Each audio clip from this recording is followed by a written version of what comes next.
If you're a child watching this, then you need more parental monetization over your devices. For starters, all furries are zoophiles. Most commonly, furries are drawn or they're 3D animated, and they tend to have tits or asses or abs or genitalia, which they just shouldn't, because that is sexualizing an animal by giving it, sexual parts, both of males and females. The moment you put any of this on an animal, it's obvious that you want some sort of attraction to the animal, which means that you want a sexual attraction as well because you want the physical appeal, the body and everything. And you should just not do that to an animal. And everyone knows that sexualization of an animal is zoophilia, which is both illegal in most states and countries. There are so much pornography of furries. You would not believe it. And if you are to watch porn, not just make it, that means that you take interest in the sexualization of animals, which also declares you as a zoophile. People with fursuits or fursonas, they tend to put clothes on their fursona. And that may also be sexualized. And I have a little list here that there's a compilation list of all that I can just simply come up with that is sexualization of an animal just by putting clothes on it, which, it should be fun. And clothes is supposed to cover one up, right? So putting sexualized clothes on it is kind of redundant. And zoophilia. Let's start off from the bottom. Stockings, garters, panties, boxers, booty shorts, corsets, BDSM straps, bras, bikinis, fishnets, and collars, etc. I didn't want to write anything more, but I saw this here image up. Do you see what this furry here is wearing? You're probably not thinking straight, because you're seeing two flowers. If you know about breast accessories, then you'd know that these are nipple covers. So that's some zoophilia there. The furry community. They are a community that likes to include everyone who takes interest, even children. And that's really funny because if you go on VR chat where people have 3D avatars, there are furries in there as well with furry avatars that also have breasts and asses and everything that is hot and sexy on people, but on animals. And of course, this will lead the curiosity of a child to fall into, participating in their perverted acts, which, what does that make the furries? Pedophiles? If they don't try to, disclude children, then they are, in my opinion, classified as pedophiles. But now that we're under the furries or pedophiles category, then let's talk about that just a little bit more. If a furry is a minor, then that minor has been influenced by typically an adult. These could come in many forms, such as an influencer that, just so didn't happen to want to infiltrate a child into the furry community, or an actual predator, because predators, they really like to include children into their interests and teach them about things that children should not be taught about. Sure, you may be a minor and a furry who have been invited into the furry community by a friend your own age, but then let's take that friend for an example. That friend has probably been infiltrated by maybe another friend, but it will all in the end lead out to someone finding it through an adult. Through an adult. But typically, these adults are the influencers that you just find on TikTok or Instagram or whatever other social media you may use to find your creative inspiration. And of course, a child on the internet will explore. I was a child on the internet too. I was just a little bit older than an iPad kid. I grew up with a flip phone.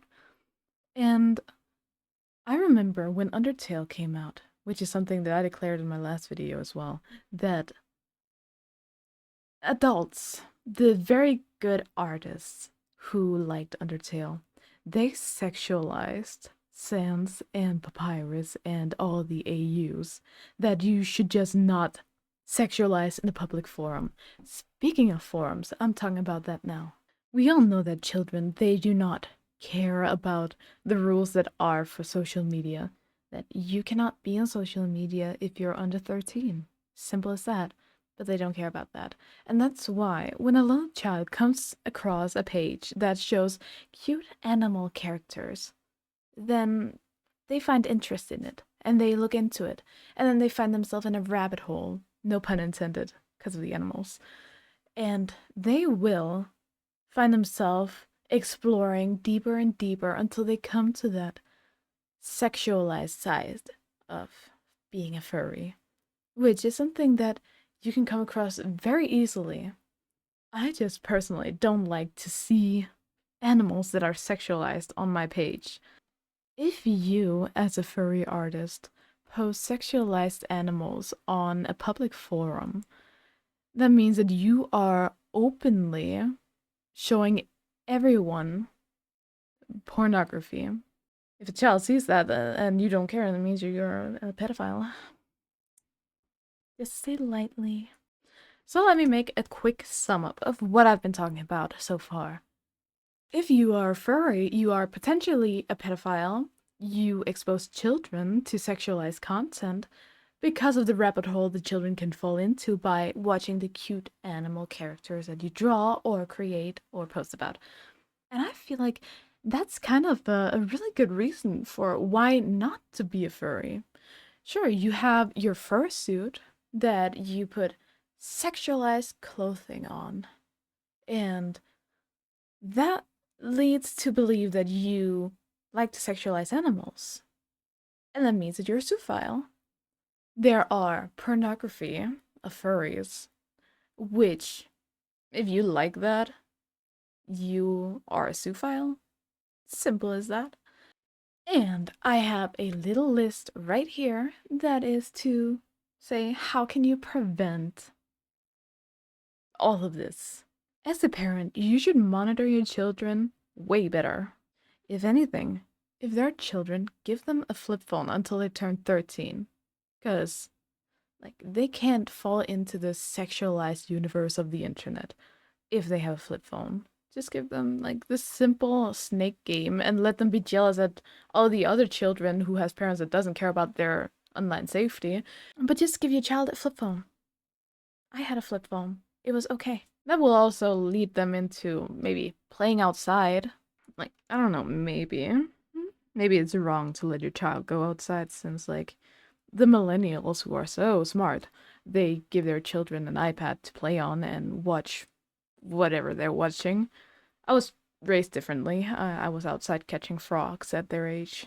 As a content creator, limit your posts to safe for work content on public medias. And I have a little list of alternatives right here that I'll try to read aloud. Have an extra account that's private where you know who follows you. If you want to post any not safe for work or explicit content, then post it on that and then approve of the people that you know or have contact with or have taken contact with and know that they're above 18. Post your questionable or not safe for work content in an explicit not safe for work forum. For example, their Rule 34. You can post your not safe for work stuff in there. Reconsider your posts before posting them to make sure that they're safe for work. And if you are questioning yourself in, is this safe for work? Should I post this? Then don't post it. I get that you're proud of the time that you put into either drawing or 3D avatar or being in VR chat bouncing up and down with an animal who has giant tits. But reconsider it. I swear, this is stuff that I've seen. And I bet, like, this is just the top of the rabbit hole that I've seen. Some people might have seen far worse and probably have gotten eye cancer. And number 4 on the list. Just don't be a furry. There are so many bad sides to it. Simple as that. Weird, freakish creatures.